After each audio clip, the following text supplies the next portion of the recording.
Remember that feeling? Fresh out of college, diploma in hand, the world shimmering with possibility? That first real job, a salary that felt like pure gold, the thrill of a brand new city like Austin. For Chloe, at 23, it felt like she wasn't just chasing the American dream, she was living it. She landed a junior marketing role at a bustling tech startup, $55,000 a year, and found a charming, if tiny, apartment in South Congress. The future stretched out, bright and limitless. I felt invincible, like I'd finally made it. All those years of ramen noodles and student loans were behind me. It was my time to shine. Then it arrived. Not just mail, but an invitation. A pre-approved offer for the Momentum Rewards Card. 0% APR for a whole 18 months. A tantalizing $300 cashback bonus just for spending $1,000 in 3 months. It wasn't just a financial tool. It was a gleaming symbol of adulting, of financial sophistication. My friends, the ones who seemed to effortlessly navigate this adult world, all said it was essential for building a strong FICO score. And that 0% interest? It felt like magic, like free money, just waiting for me to use it wisely. And for a while, she did. Responsible swipes for groceries, gas, a new work-appropriate blazer from Nordstrom. Every month, the balance was paid in full, and a small thrill accompanied the rising numbers on her credit score. She felt empowered, in control. This was smart. This was growth. But in a city like Austin, where success gleamed on every corner, the whispers of lifestyle creep are insidious. Her colleagues, effortlessly cool, would suggest impromptu lunches at downtown eateries, places where a single coffee cost more than Chloe's entire college-era meal budget. Her new yoga friends, with their seemingly boundless energy and designer activewear, plotted weekend escapes to the Fredericksburg wineries or a spontaneous flight to New Orleans.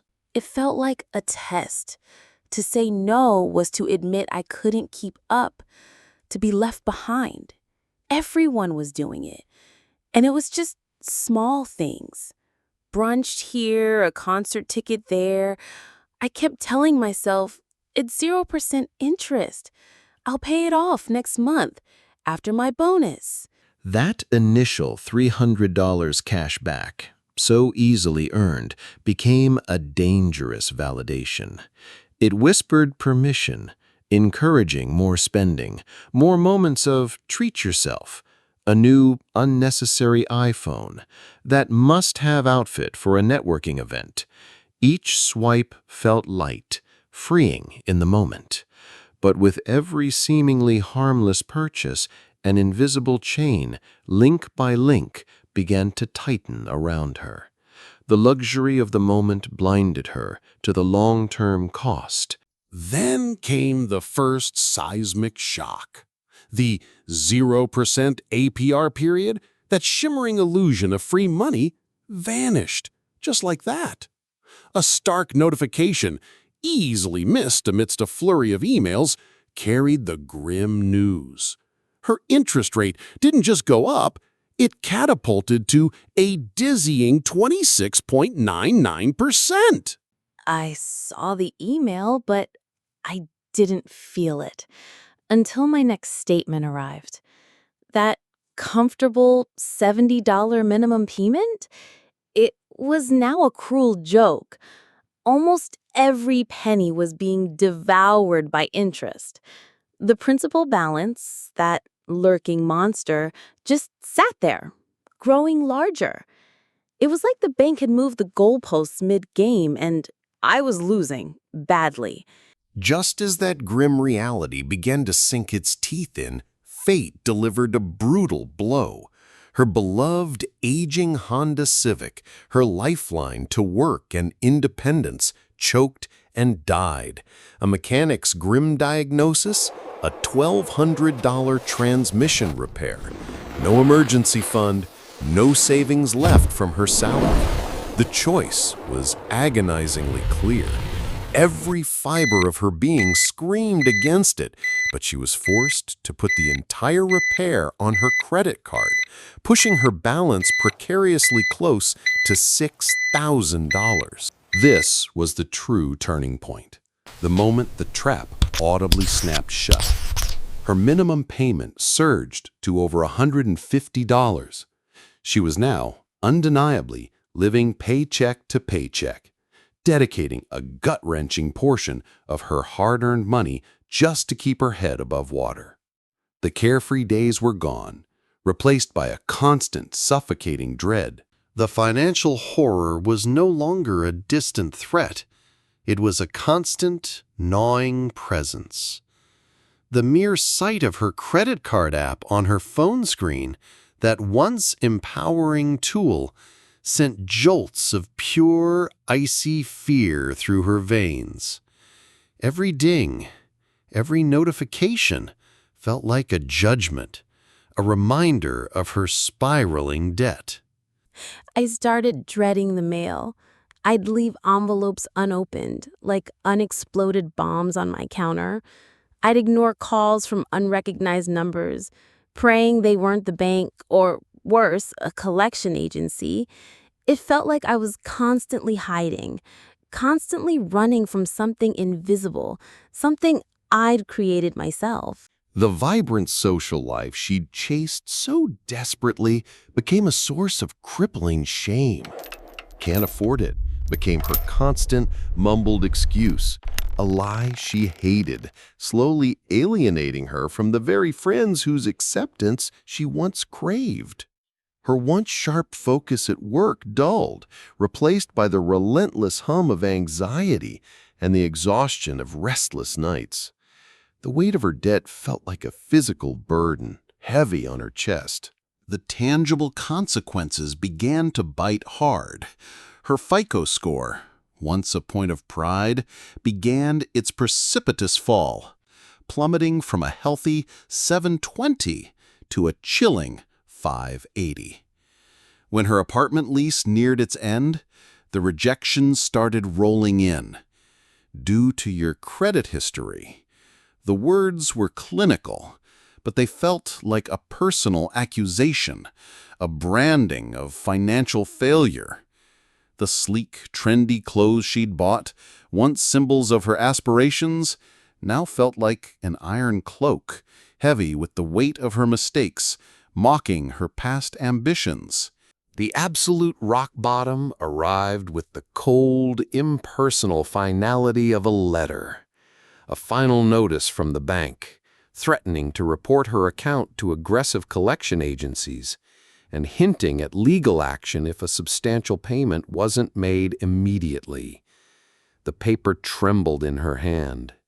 Simultaneously, her car, her last shred of independence, sputtered to a halt again. She couldn't even afford the gas to get to work consistently, let alone another repair. Alone in her small apartment, surrounded by the stuff that had trapped her, she broke down sobbing. "How did this happen?" she whispered, utterly powerless, utterly alone. I had to admit I needed help. It was the hardest thing I've ever done. Humiliating. But I was drowning, and I couldn't pretend anymore. In that moment of raw despair, a glimmer of light appeared in the most unexpected place. A kind, observant, older colleague, noticing Chloe's increasingly withdrawn demeanor, gently pressed her. Through a torrent of tears and shame, Chloe confessed everything. Her colleague listened patiently, then offered a lifeline. The name of a reputable non-profit credit counseling agency. There was no magic wand, only a brutal, humbling reality check, filled with charts and tight budgets. No quick fixes, just hard work, sacrifice, and a long, arduous road to repair her damaged financial life. Today, Chloe is on that path. Her life is stripped bare. No more fancy coffees, no spontaneous trips, no new clothes. Her budget is ironclad, every penny accounted for. She's embraced side hustles, picking up freelance graphic design gigs, and selling off her luxury items on Facebook Marketplace. Each sale, a tiny, bittersweet victory. Her credit score remains stubbornly low, a constant reminder of her past mistakes, but she watches it slowly, agonizingly tick upward, a testament to her newfound discipline. The horror wasn't a monstrous fiend under my bed. It was the plastic in my wallet, promising everything and taking so much more. It left scars, permanent ones. Don't let lifestyle creep trap you. Chloe's story is a stark, chilling reminder. The allure of easy credit, the pressure to keep up, the illusion of 0% interest, these are subtle, insidious traps. They promise freedom, but deliver financial imprisonment. Don't let them steal your future. Learn from Chloe's nightmare so it doesn't become yours. If you found Chloe's story impactful, please like this video, share it with someone who needs to hear it, and subscribe for more essential financial insights. And tell us in the comments, have you ever been caught in a financial trap? Your story could help someone else avoid the same nightmare.